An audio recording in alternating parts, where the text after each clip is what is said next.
Welcome back to the final episode of the Battlefield Strategy Guide series. I'm joined here today with two very special guests. First of which is the creator of Forum Text Walls and destroyer of PvE Temple Runs. Welcome aboard, Zarf. Thanks for having me. My second guest is an aspiring esports coach and creator of the Hitchhiker's Guide to Battlefields, which inspired this series. Welcome, Micshaz. Hello. Glad to be here. So for this video, it's going to be a little different than the previous videos that I did. The first thing that we're going to do is talk about the combat professions that didn't make it into their own video. I believe we can do more of a summarization of those, and for a few reasons we'll get to later. And then afterwards, we will move on to what the video title is about, which is Fightcalling. So if you just want to see that part, I will put the timestamp up on screen. You can go ahead and skip to that. But without further ado, I think we can start off with the combat classes. So the very first one we'll talk about today is Jedi. As you may very well know, if you are a PvPer, Jedi is not a very group-oriented class. By its own nature, it struggles in competitive play. It really does. But it's not completely useless. When we talk about Jedi, we have to talk about composition of the group and the opponent's group. And I think Jedi, we can all agree that Jedi more or less shines in smaller group comps, and especially where Dyers are not present. Yeah, definitely. I would say 3v3, 4v4. Anything above that is a problem.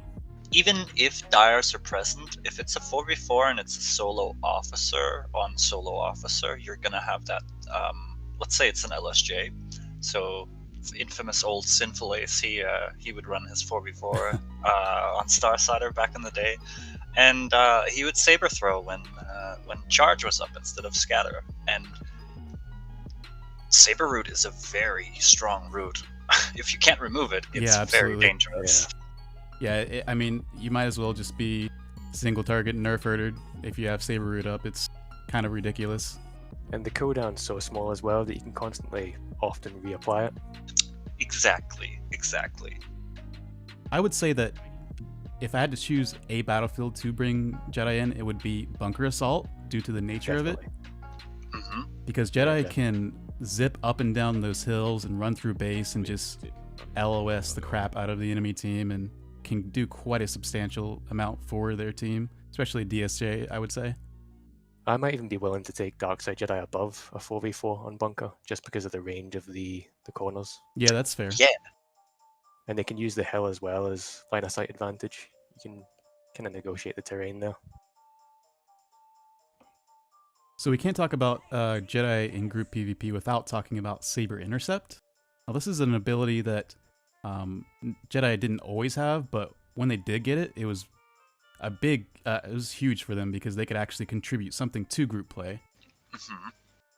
And I would say that Saber Intercept is one of the best tactical defensive specials in the game because you can use it to fully protect one of your allies in your group. So say a medic is taking heat and he's about to die, you can absorb all of his damage and he could possibly get away.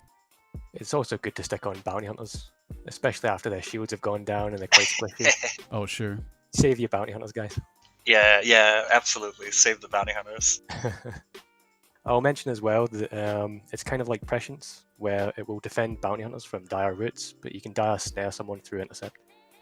So there really isn't much to talk about Jedi in terms of group play. There isn't, because the thing is, in a 4v4, there's nothing wrong with a Jedi, but the skill ceiling for getting the most out of your Jedi is so much higher than it would be to just bring a smuggler with nerf herder and do tremendous amounts of damage. Sure, you're just so limited by that melee range. Not even necessarily melee range, because DSJ does have quite a bit of a range on top of that, but range is huge in battlefields, and if you don't have that, it's quite disadvantageous to your chances of winning that particular battlefield. And the most common battlefield's jungle, and corner to corner, that's 50 meters. And you look at a 32 meter range on Lightning Maelstrom, so it just doesn't work out most times. And it's even worse in Masasi and Data, where Yeah. you don't have a big base to hug around and like run through, and You're just a sitting duck if you're a Jedi, and you're just gonna get assisted on, be basically useless. You also have to consider the effective kill zone of the opposing team. If your opponents have a smuggler with a black hand, you're contesting the range. But if they have anything else, like rifles, commandos, they're all sitting at 64 meter and doing everything they want to do, and you have to get so much closer before you can do anything. Absolutely. Smuggler is the bane of Jedi's existence, I would say. Yes. Even in a 4v4, if you go up against a good smuggler, you do not want to bring a Jedi. Okay, well, I think we can move on to Spy, and we're just going to specifically talk about range Spy, because melee Spy suffers the sort of the same thing that Jedi does. Yes. We're not going to go into super in depth with your builds and expertise.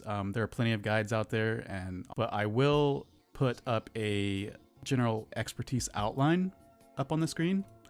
I consulted with several spy mains on what they consider to be vital points in their expertise, and I circled them in red.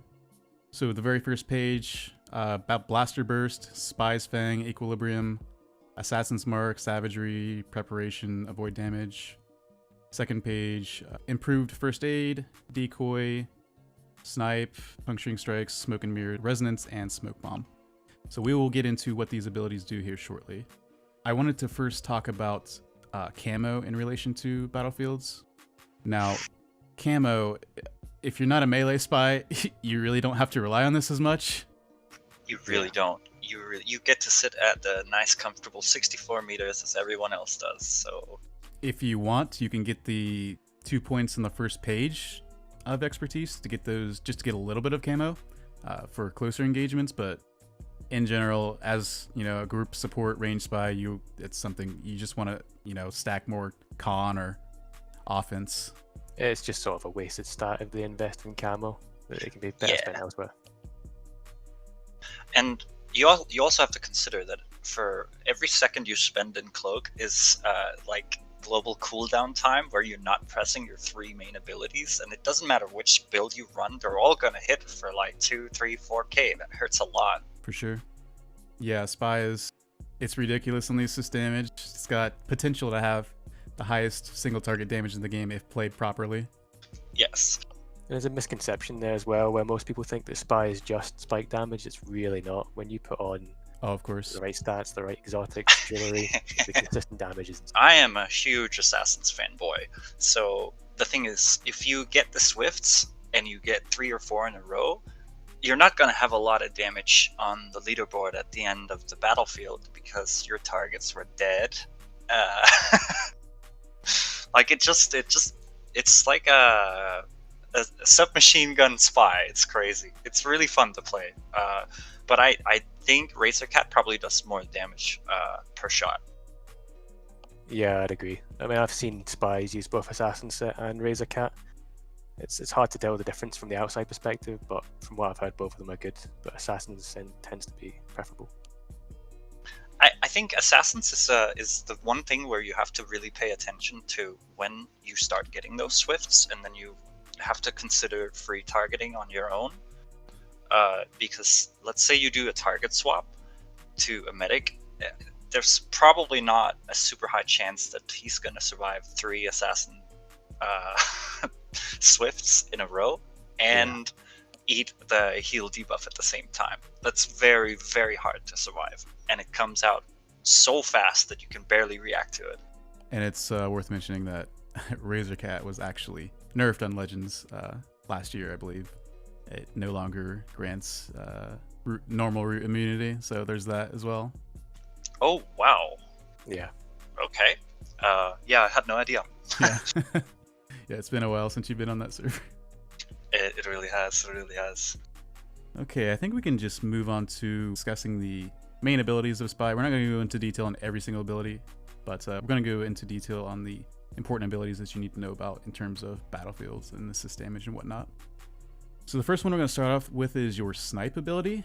Now this is one of the abilities that you can only use while you are cloaked. I say that, but there are ways that you can fire it off again and again mid BF with the use of other abilities, and we'll get to that shortly. But Snipe, it is an insanely huge single target attack that you can throw onto an assist target. It's on the tier of sniper shot and shoot first, I would say. Plus, it has the heal debuff. Yeah, so it also has a 50% heal nerf, which is quite insane. I think sniper shot probably punches a tad bit harder in the totally right circumstance, but snipe is very consistent and very high damage. Yeah, and sniper shot doesn't... It's just straight damage. It doesn't really do anything else. It's the extra dot and the heal nerf that really pack the punch on top of the damage, really. So this is a good opening attack on someone, and then followed by your other burst abilities. The second ability we're going to talk about is Blaster Burst. Now this is one of your main sustained damage abilities, but also does much more than that. When you apply Blaster Burst to a target, it puts the Advanced Strikes debuff on your target, and you can stack this debuff up to, I believe, 5 stacks, and each time you do stack it, it increases the damage of your Blaster Burst by 20%, so you can get that all the way up to 100, and if the debuffs are not being cleansed, that can really mess someone up with the right assist. And consider the fact that the cooldown is actually quite short. They come out very fast as well. Yeah, I was going to say, if medics aren't clearing, you could actually stack it on 2 targets. Another ability we'll talk about is Assassinate. I would like to compare this to BH's Assault. There's not really much to talk about it, but it's another burst attack for Spy. I guess you could go into the fact that in your exotics you can buff your Assassinate's damage. Oh, that's a great point. Yes, and then if you're running the Assassin set and you're just sitting there spamming Blaster Burst and Assassinate, you're gonna hit for 4K, 4K, 4K, 4K, 4K, 4K. It's so much damage. And the Assassin set will grant 30% fast attack chance and 1.5 second reduction on the CD. It's so just so over the top. So as you said, it's a machine gun. We can't mention these abilities but without mentioning Assassin's Mark. Now, Assassin's Mark is pretty unique, and it was also nerfed on Legends. When a target is affected by Assassin's Mark, you'll trigger Opportunistic Attack.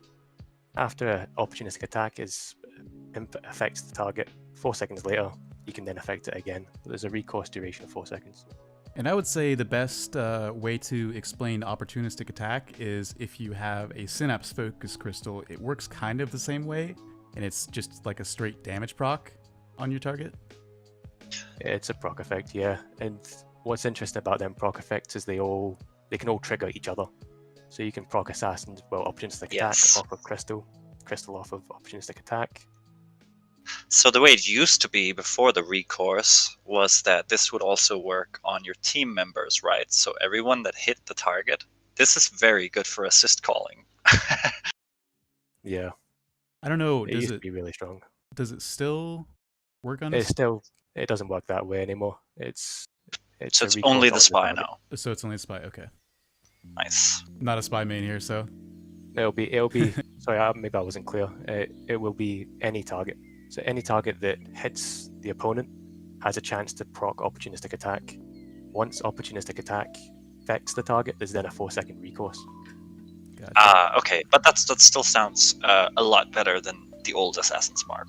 Yeah, definitely. There's way less damage going through. And it's worth noting that Assassin's Mark is very spammable. The uptime of Assassin's Mark is going to be quite high whenever you're spamming it. So it's something you should be preemptively using before you use your damage attacks, I would say. Next up on the list is Spy's Fang. Now this is also quite deadly, especially if you're not playing against competent medics that are boosting damage over times. It's a normal attack that applies an acid dot to your target, and it works sort of in the same way as Commando's Burn Down, in that you can stack that dot higher than 1 stack, so you can stack it up to a 6 stack. Any smuggler or bounty hunter will know just how horrible this dot is. It's painful. Especially in combination with all of the other dots that Spy can apply on someone. I didn't mention it earlier, but Snipe also applies a fire dot to your target. I also want to mention that just because the main purpose of this ability is the dot. Remember that the base damage on this ability is also very high. So earlier when I said you're going to be spamming your 3 main abilities, I didn't think about Snipe in that. I thought about the 3 ones we just covered. Right. And that also goes in tandem with Arachne's Web. So Arachne's Web, it applies a poison dot, but it doesn't stack in the same way that the acid dot does. So you can put it on multiple people, but it doesn't increase past a 1 stack, which thank God. And the base damage on Arachne's Web is also not that high. It's just an extra ability. One of the main, actually I would say the main utility ability on Spy is Flashbang. Now, I'm sure if you've ever faced, a spy in combat, you know what Flashbang does, which does the same thing that Recalibration does, is put your abilities on a quick cooldown timer so you cannot hit any of them. Yeah, it's got a 3-second duration. There's times where you're going to want to time this in battlefields, particularly around dire roots. Dire roots or Nerf herder, or the medics coming out of stasis as well. Yeah, there's a tiny bit of funny lore behind Recalibration, because Flashbang would fix a broken SFP cooldown, and so that's why the community continued to request that officers would be able to do this to themselves, because it's so much less punishing if you could just flashbang yourself and then get your SFP back. It can be a great defensive tool. A lot of people think of it in an offensive way, but if your team's struggling and the SFP's coming in, you can use that flashbang to delay volleys from the officer.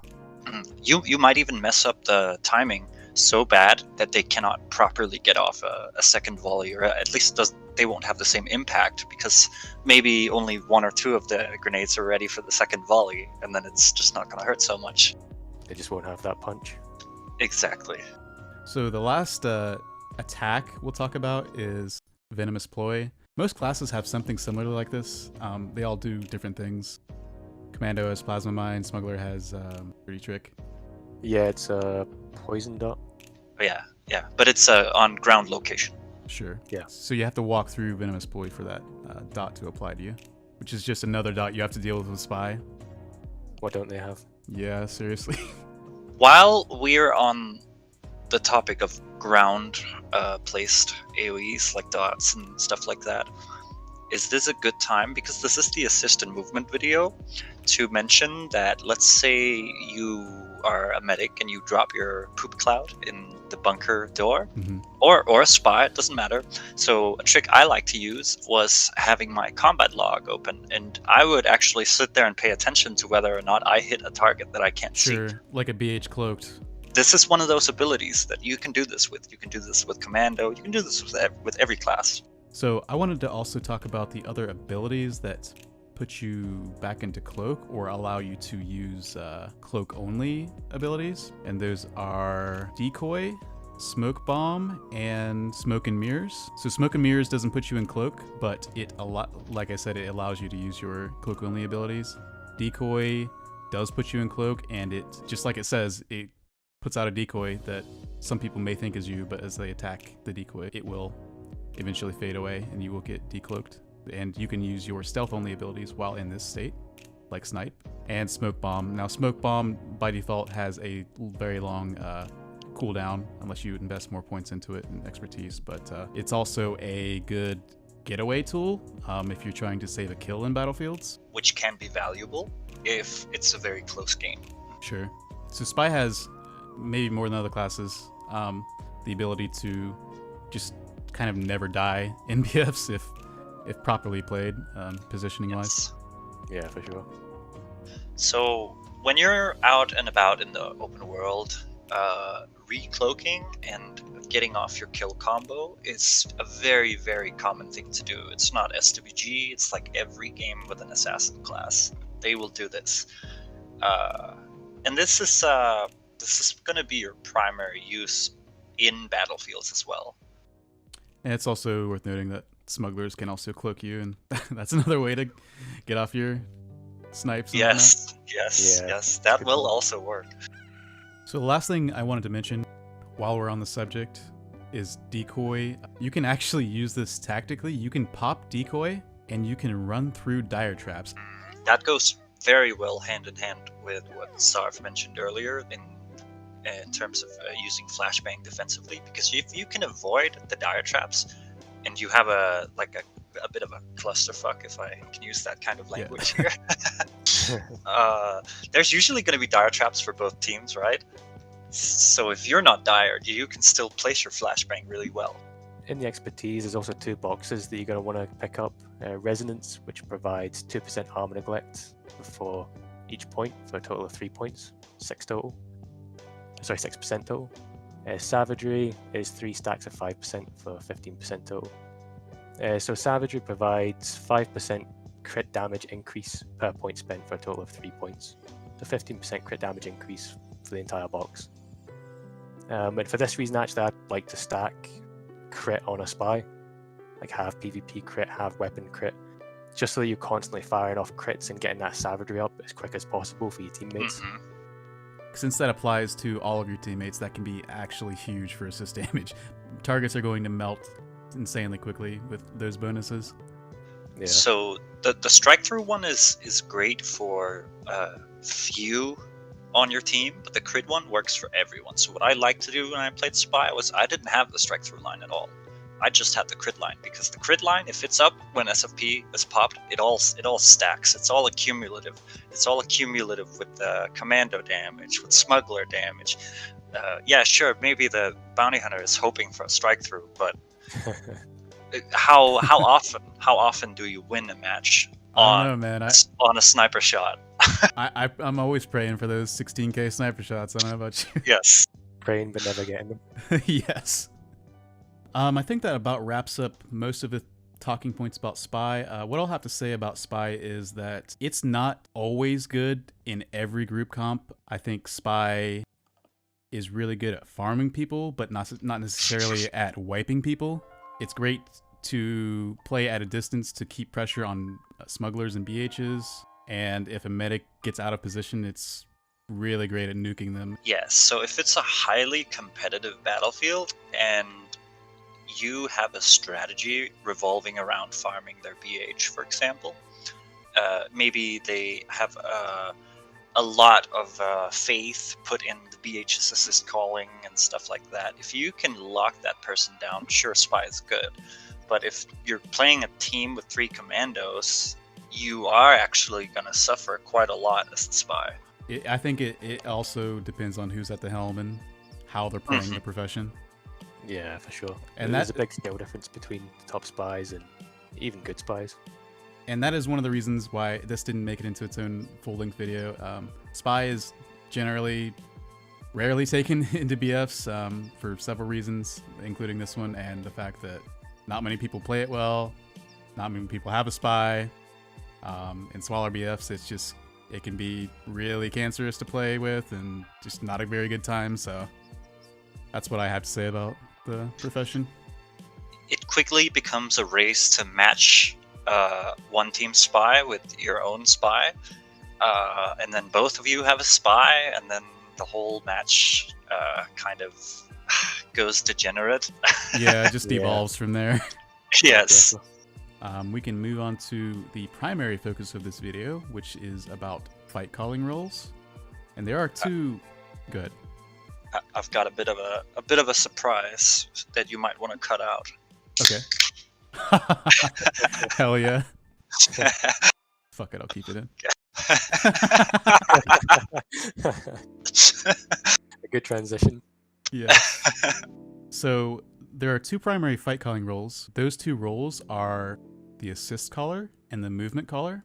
And before we begin to go into them, I would also note that those 2 roles can be combined into one. Someone can be an assist and movement caller, which you would just call them the general fight caller or what have you. Yes, it's just a bit more taxing to do both, but Sure. it is possible.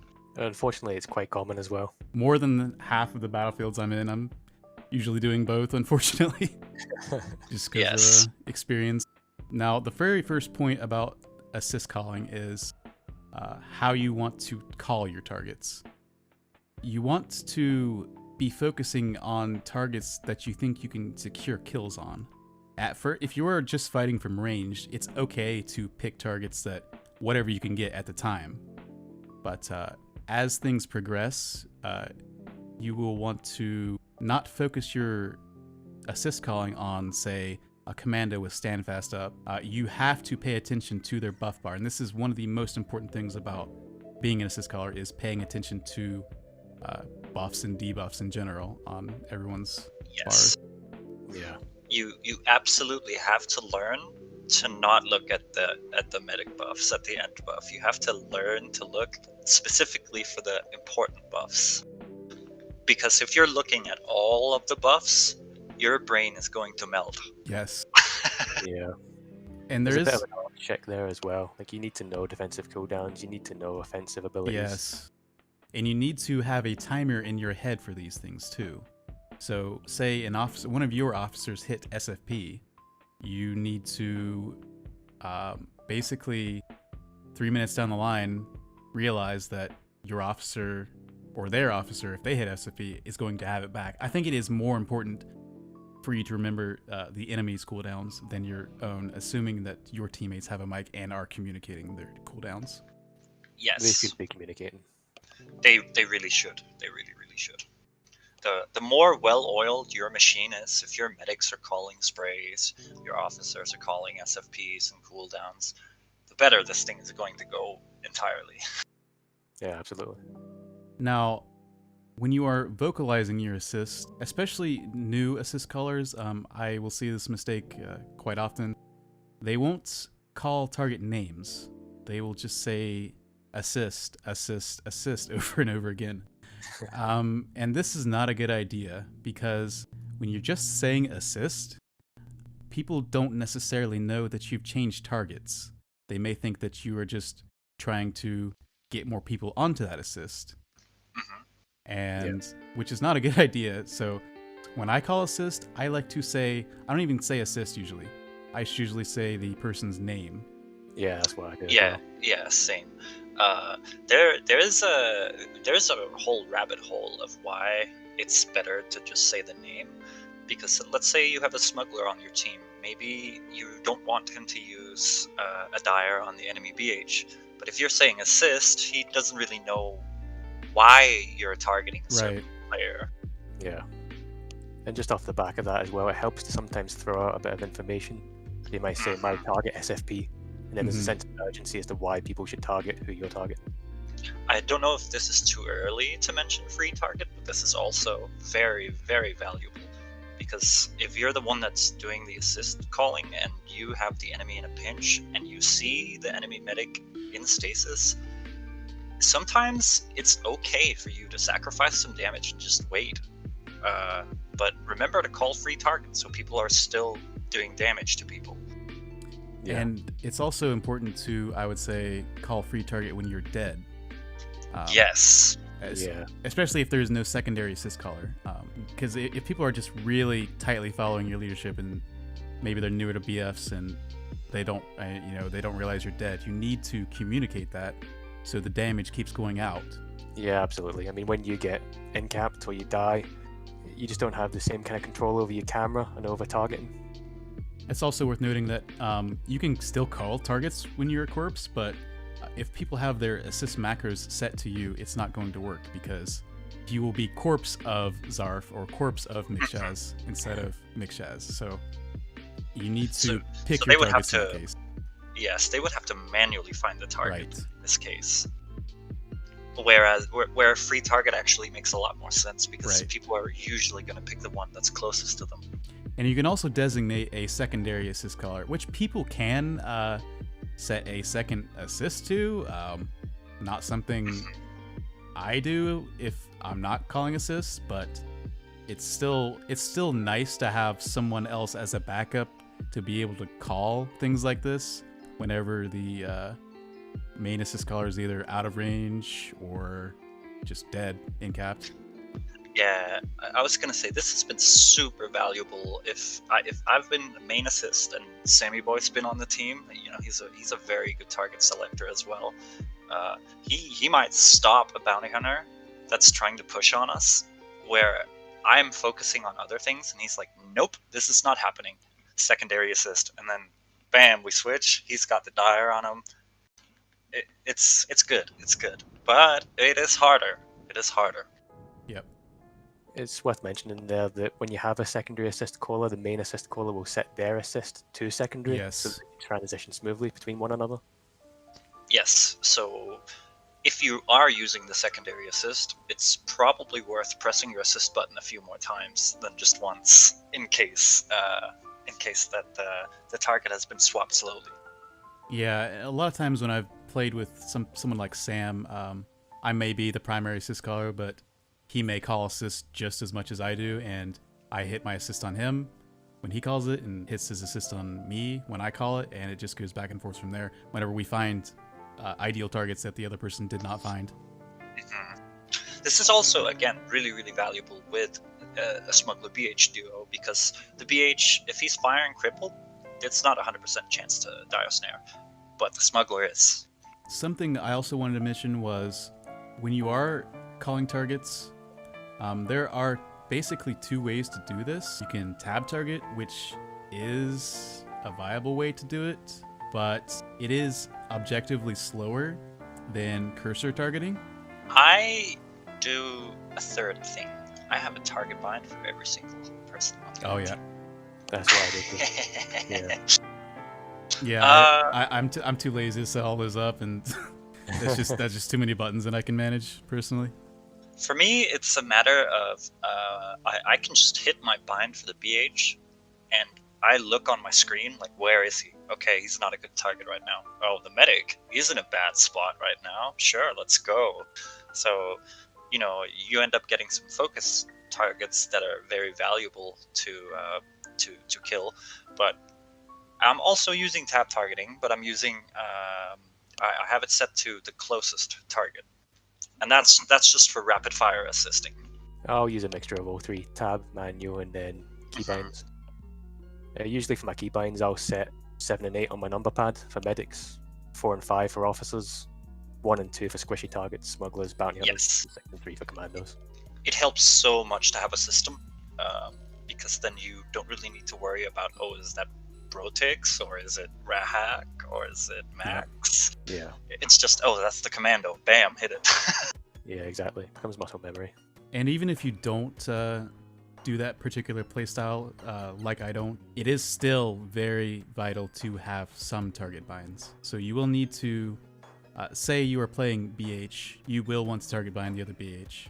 And if there's a smuggler, you want to target bind that smuggler, because that's going to be the squishiest class that you can potentially farm. I really can't overstate the importance of target binds. I've mentioned them in every single one of my videos.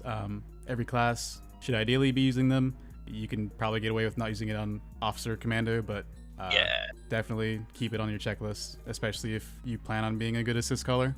So you're absolutely right. You should always have one for the BH and smuggler. So this is about controlling the enemy CC. And the reason it matters is, well, usually you control your team's CC and you want to avoid getting CC'd yourself.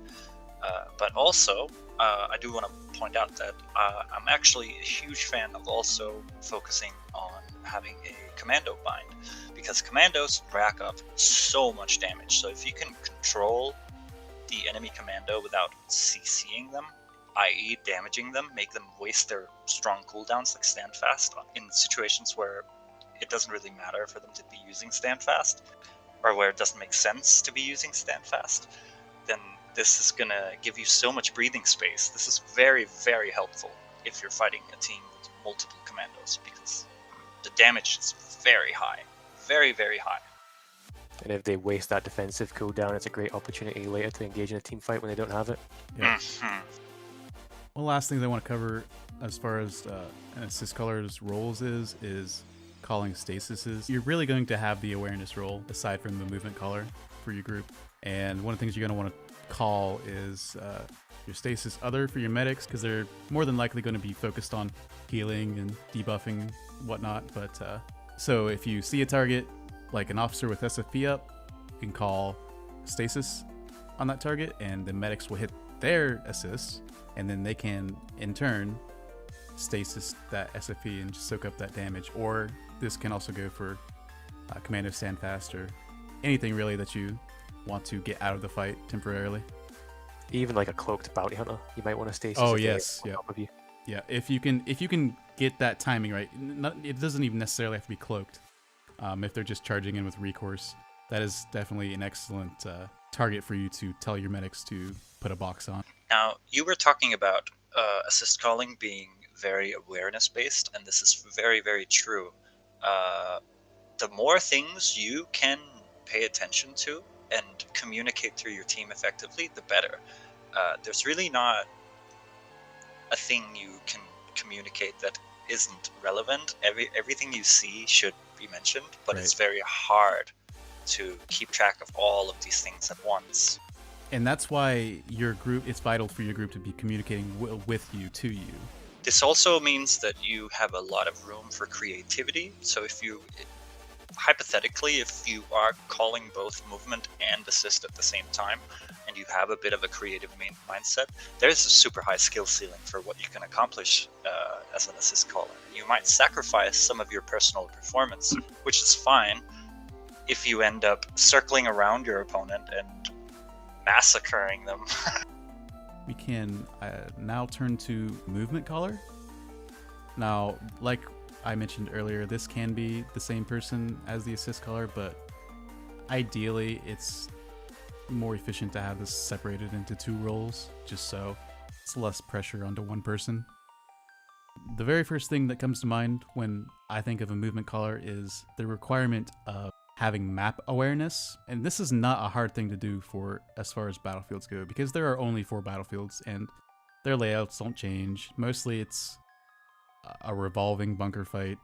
If you're in Masasi or Data, it's a clusterfuck, but it's a clusterfuck you can manage with proper knowledge of the layout of hills and trees and rocks and where you should be positioned.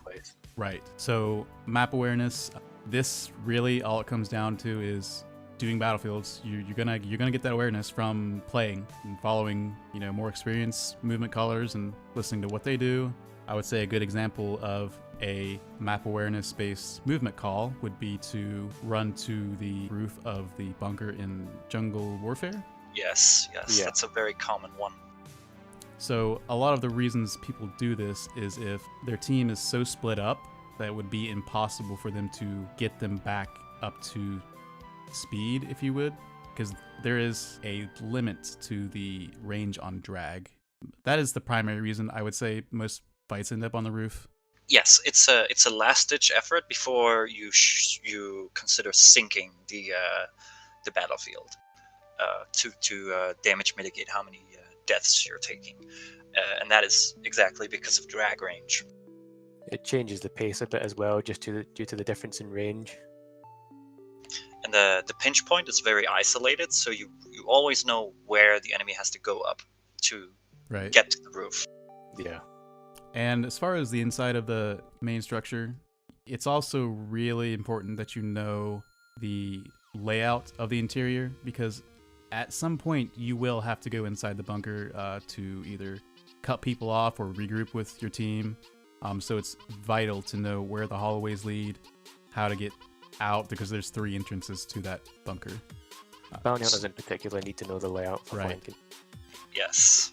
So you generally shouldn't expect the fight to take place in there, because it is a bit of a clusterfuck in there. But there's a huge advantage to trying to, for example, get a cloak push through the base. But there are also other things you can do inside the base. If we wanna talk about how you keep the fight outside of the base, generally if people start going inside the base, that invites the idea of mining the battlefield. Mm-hmm. And so mines are kind of looked down upon. People don't really like them. Yeah. But mines are the correct counterplay to going inside the base. So if you start going inside the base, you can expect your opponent to start mining the inside. Yeah. Yeah, when mines start getting into play in battlefields, that's kind of when they turn into toxic fields, I would say. Yes, the same degenerate evolution as with Spy. Something else to note about like map awareness is, say for example, Data Runner. This is just like game mechanic knowledge too. There's like a huge lake in the center of Data Runner. which you're going to want to advise your team to avoid for various reasons, but main reason being that you get blown up on your bike over the water and you're just gonna be stuck in midair because this game is old and janky. If they do go upstairs, you don't have to push up. So a very experienced movement caller can decide to go on the hills in jungle warfare, and you can actually fight that fight from 64-meter range. But it also requires the opponent's team to be running towards the far side, so away from the stairs. But so the reason you do this is you start pressuring them back towards the stairs, and then if they do go back towards the stairs, you can run along the wall, and now you're safe. I also wanted to touch on Masasi and Data again.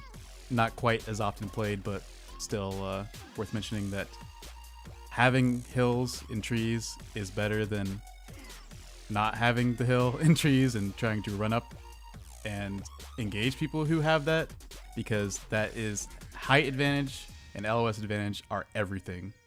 It's also worth mentioning that for line of sight for objects like large trees that your team can get behind or large rocks, have the team on the same side of the object. Yes. So they're all firing in the same direction from the same angle, so that heals don't get split between your groups or messed up. The movement caller should be the group leader so that you can say stay on the pink, because the group leader is literally, their name will show up as pink and a pink dot on the radar. So if you're paying attention to that and you're staying on top of the group leader if possible, you should mitigate those issues.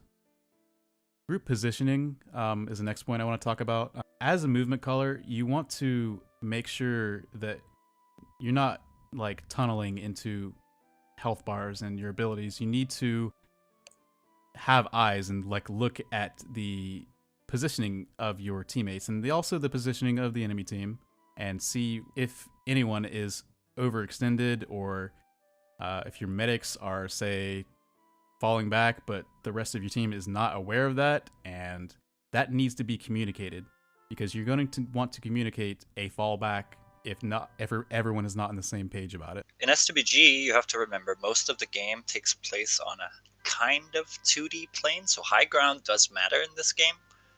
But as far as the game is aware, if you're running over a ledge, you drop straight down.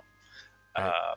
So for me, it helps a lot to visualize it as like a set of Legos, and you're looking at it from the top down, because for the most part, that's how you're gonna structure your awareness.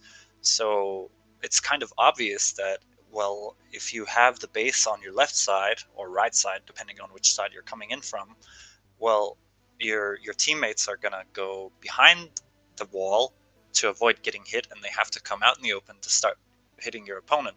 But then you have the far side, and this is where you want to catch people. You want to catch people stepping up too far. Right. So if we want to take it back to the Jedi, well, his effective range is, 30-40 meters at best? Yeah. And you said the base is, 50-55 meters long?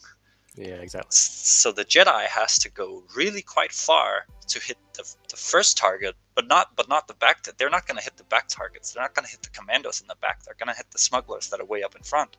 He's a free target, essentially. Exactly. And yeah, that just goes back to the point I was making earlier, where you not only want to keep an eye on your teammates' positioning, but you want to keep an eye on the enemy team's position. So if you catch a glimpse of, like, I guess this is kind of a nerdy way to put it, a break in their formation to where they're just split all over the place and they're not all on the same page, you can absolutely take advantage of that. I have a great example. Dire BH pushes into your group, pops a shield, but doesn't get any Dires. He gets dired, he gets killed. Medic has to push up along the base to drag him. Yeah. Now the medic is caught out in the open. And their positioning is compromised because of that. Yes. And you can run them away from the medic at that point. You'll also see a lot of new players that strafe too far away from the walls to try and Mhm. get the right angle, and then they just get dialed out in the open.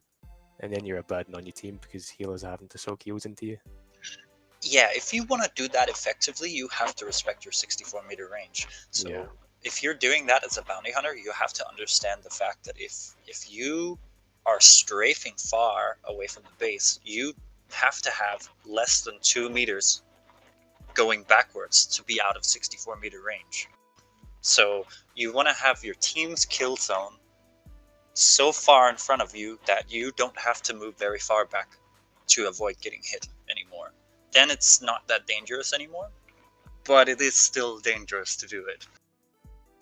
Yeah, I absolutely hate having to remind people to hug LOS, especially if I'm playing medic, but it's not always the case that you are going to be able to do that. For example, if you need to sidestep some traps because you don't know if they're dyers or not, that's when you do have to break away from LOS. But or if the enemy team's hurting and it's just fine, you need to swing wide a little bit to put on the pressure. But and again, if you're going to go around them trees, make sure the team is going around the trees together and not splitting up through the middle and around. Yes, that's when you have surprise wipes. Yeah. Half the team gets dired and the other have to go around, and it's like, oh shit, our medic died. All right, I think that's a pretty good summarization of movement. I wanted to move into the more strategic movement aspect. This is basically your playbook as a movement caller.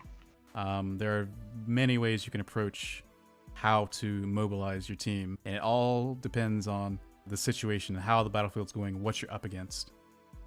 Let's say most battlefields, it's jungle warfare, you're riding up to a base, you have your corner that you fight on initially. That is what I would call the normal engagement. Nothing really, not a lot to say about it, but unless you really, really want to hit the enemy hard and just end the fight as quickly as possible, that's probably how you would engage most fights. Yes. So there's a bit of competition meta in this. The fact that fights take place like they do is because a lot of the more seasoned teams we have, they have the ability to generate respect for our range DPS. So that's why it seems like most of the fight is taking place at range. But the only reason why it seems like that is because the other team, they don't want to push their one bounty hunter out into the open. Right. You don't want to play that card before it's time. Exactly. And you don't want the fight to just take place at range. It's going to be a very boring fight, and you're not going to get a conclusive ending. Maybe you will, but that's rare. That's very rare. Yeah, it's just making that initial push as well. You're moving away from line of sight, so you're putting yourself at risk. So if you're going to make that kind of risk, usually what you'll want to do is want to make sure that you've damaged someone on the enemy team enough that you can make a push, or that someone's caught out of position or in some way hurting. The second strategy I want to talk about, and this is a very common strategy, is to get a sneaky cloak on a BH, and the BH may not necessarily have the recourses that he needs to avoid getting dired, but with that cloak, the BH can completely surprise them and get off a clean dire trap on most or even all of their team, and your team can then push up and finish them with a proper timed SFE volley and commander grenades and cover fires and what have you. Another strategy that a lot of people employ is, especially against less experienced medics, is to kind of go medic hunting, if you will, which is basically you are putting your primary focus on ending the fight by killing the medic. So you're not trying to outright wipe the team with dyers and SFPs. You just want to focus down the medic or force them in the box and then focus them down. Yeah. And this works particularly well with solo medics, but it can work with double medic as well. It's as you said, I think this is more effective against inexperienced medics that maybe aren't at the back of the group and aren't line of sighting properly. Maybe be a bit too forward with their doom procs and things like that. Way out of position, yeah. In a highly competitive setting, you would usually target the weaker of the two, and then when you force the box, you push on top of him, like you mentioned earlier, and then the other team is going to have to make a choice, stand and bang, or get the hell out of there and sacrifice their medic. Yep. Another very prominent strategy, especially with our good friend's secret ADC, a lot of people like to employ a very aggressive strategy of biking on top constantly. especially if you know your team can handle it. Yeah. So this is it can be annoying if you're the people that's getting biked on top, but there is no doubt that this can be a very effective strategy, being aggressive in general, if your team is strong enough to do that. This is good for ending fights really, really fast against an opponent that's weaker, but a very well-composed team is gonna punish you very hard for that. When you do that aggressive playstyle, you do also potentially put yourself at a risk of being over-aggressive. So it can actually backfire quite hard. Particularly if they bike into Dyers, and then it's Yes. just a nightmare for that team. Yes. We mentioned Mines earlier. Mines is a good counterplay to biking on top. So if you are deciding to bike your team on top of the enemy team, remember that the next time you go into a battlefield, they might have mined and you might die. Yeah, And it's best just to not. I mean, unless you really want to go down that downward spiral, I would say try to avoid mines as much as possible. But and that's not the only way to, kind of counter that playstyle. You can, if you're pretty certain that the enemy team is going to be doing that, you can actually just hold off for a moment before going into the fight, or you catch could, them. Yeah, you could go inside a base, which is not really ideal. But the most effective way that I would say that if you're already holding a corner and you think someone's going to bike on top of you is to, especially if you're on Jungle Warfare, is to go up the stairs to the roof and just dire trap the stairs. That's my preferred method. Yeah, same. Yes. Defense is an offense. So yeah, that's when you don't drop off at the corner, but you drop off at the base entrance. You make sure that everyone has a super tight assist, and then once you see the first bike, for example, you just blow that thing the hell up. Like at this point, they're not gonna bike their whole team on top of you. Right. So that's the very conservative way to do things, is to be like 2 steps ahead of what they could be doing. In general as well, particularly on the roof of jungle, if you start taking a bit more damage than you like, you can start rotating and place dire traps in the corners and bait the enemy team into them traps. Especially if they're inexperienced or not paying attention, they can walk straight into them and it's an easy SFB on them. Yeah, being defensive with those plays is not a bad playstyle at all, and it actually can work, pretty much just as well as an offense playstyle can, if everyone's on the same page. If I can refer to some of the battlefields we used to do, one thing that you have to consider when doing a defensive playstyle as well is what's the kill count. Can you afford to play defensively? Are you 20 kills ahead? Do they have to come to you? This matters. This matters a lot, because Right. 15 minutes, they need a wipe. If they need more than 20 kills, they probably, if you sink it, they probably can't win the match. It's the same as some teams that go to roof and they're behind, and then you just refuse to go to roof. Like now Exactly. Right. Exactly. That's where I would go to the hills and I would start trying to fight them from there. 'Cause it's like, you have to come back down. We're remember ahead on those. kills. Yeah. So we touched on this a little bit shortly ago with aggressive pushes and predicting those, but something else to consider is if you wipe a team and you know that they did not use like their SFP volleys, their stand fast, you should be expecting that in the very next push. So especially if your team does not have those abilities available. So you are going to want to be very cautious if you find yourself in that situation, or vice versa. Yes. In these cases, it helps a lot to have a very mobile team. So for the most part, what you're going to see is you win the wipe, and then you go back and you camp on your corner. But if you are a bit more dynamic, you could be pinging between the trees corner and the garage corner. This mitigates a lot of this, because you're going to be so much more ready for the random things that they're going to come up with. And staying on your bike is also a good strategy whenever you're in that kind of situation, because you can be way more mobile if you think that the enemy team is planning on having an aggressive push when they get back. If you see them coming in, biked up, and they're just heading straight for you, you can just turn tail and drive around the base or drive around the hills if you're in Masasi and kite them until your cooldowns again, are in a better spot. Communication is key. That's an important part of defense in battlefields, is just Yeah. rotating and delaying things until you're ready. Another point I want to cover is knowing when to sink a fight and knowing when to get out of a situation that is not recoverable. This is one of the reasons why I would recommend that everybody has sprint stems on their characters.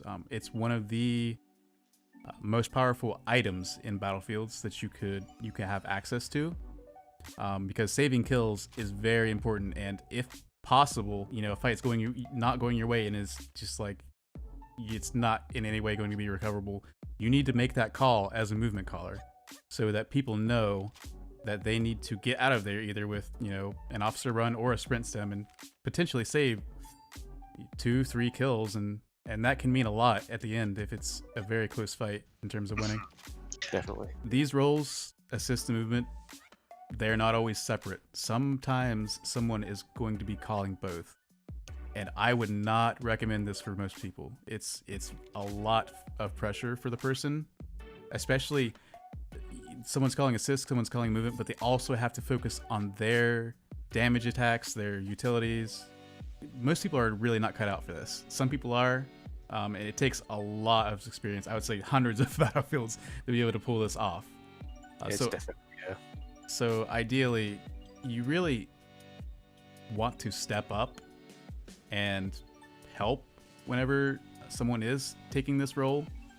Sometimes it just is mandatory for them to take them because of lack of experience, but the more you help out that fight caller, the better chances your team actually has. Yes, if you're saying 1 or 2 or 3 things per engagement every single fight, and you're not the main assist caller, but you're coming up with valuable information, remember that this is experience that's going to help you a lot when you start calling the assist.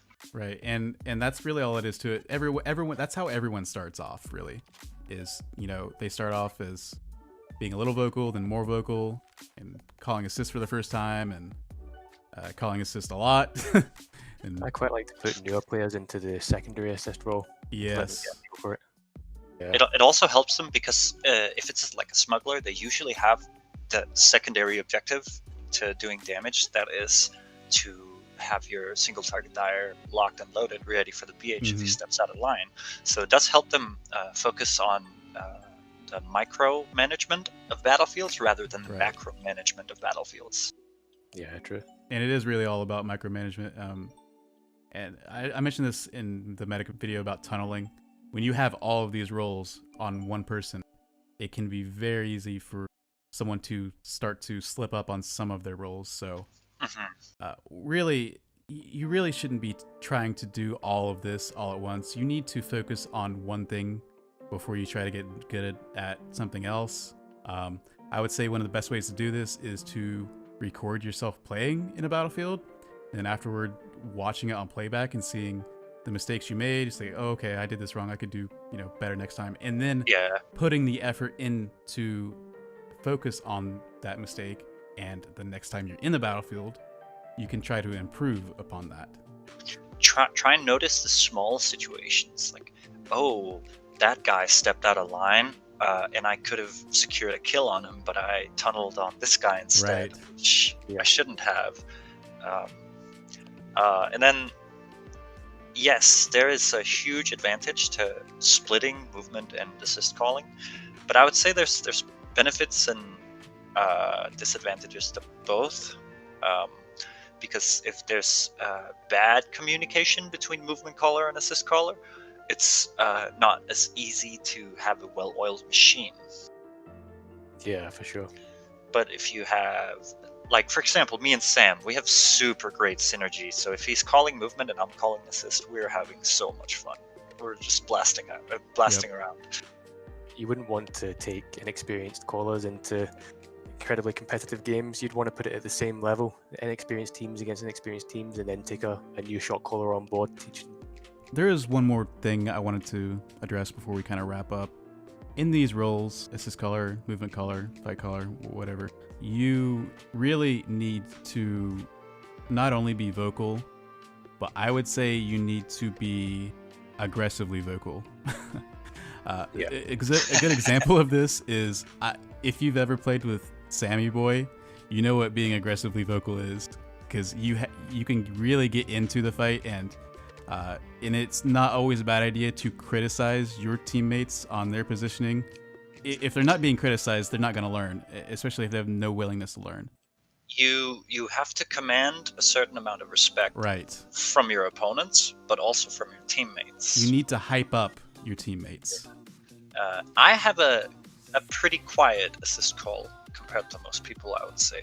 But I still think I get very into it. I say so many things, and I think that's what does most of the job for me. So I don't call it aggressively, but I'm like, this guy, he's out of fucking... Yeah. You don't have to be loud. You don't have to be screaming into the mic.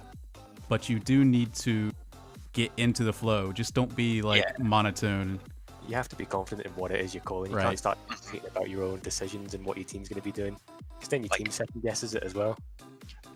I'm putting a lot of emphasis on why I pick a target, because that makes my teammates realize, okay, well, this is why he's targeting him. So this guy is far away from LOS. This medic has stasis recourse. Like, I'm saying these things, so I'm not screaming, but I am relaying very, very valuable information that hey, this guy has stasis recourse. This guy has a dire snare. This guy is done for if we target him. It's just creating a sense of urgency for people to really go for it. Be concise, give relevant information, and really, you just really have to get into it, because people are they see you as a leader whenever you are making these calls. So you really need to hype them up and get them into the flow of the combat. That's what it all comes down to. Gotta be a Zen master, get into the flow state. I would say here's another thing: you should be having fun with it. You should not be frustrating yourself, because if you're having fun calling assist, if you're calling things you think are really fun to call, if you're calling, oh, this guy has SFP, box him, and you enjoy that, your target calling is going to be great. It is going to be so much more passionate, and that's where you command a lot of this respect for your calls. If you secure that win because of your calls and your movement, that's one of the best feelings in the world, and it's one of the reasons why I love Battlefield so much. It's the only reason why I kept playing them for so long. That really pretty much covers assist and movement. If you want to have a little bit of further reading, or I guess further viewing of this subject and all of the other professions, check out Micshaz's Hitchhiker's Guide to the Battlefields. I will put a link to that video down in the description, and I think that about does it for the video. Thank you, Micshaz and Zarf, for your wonderful expertise. It was a pleasure having you guys along. Yeah, thank you. It was a pleasure. This is a topic that's very dear to my heart. Remember to like and subscribe. Oh yes, like, comment, favorite, subscribe.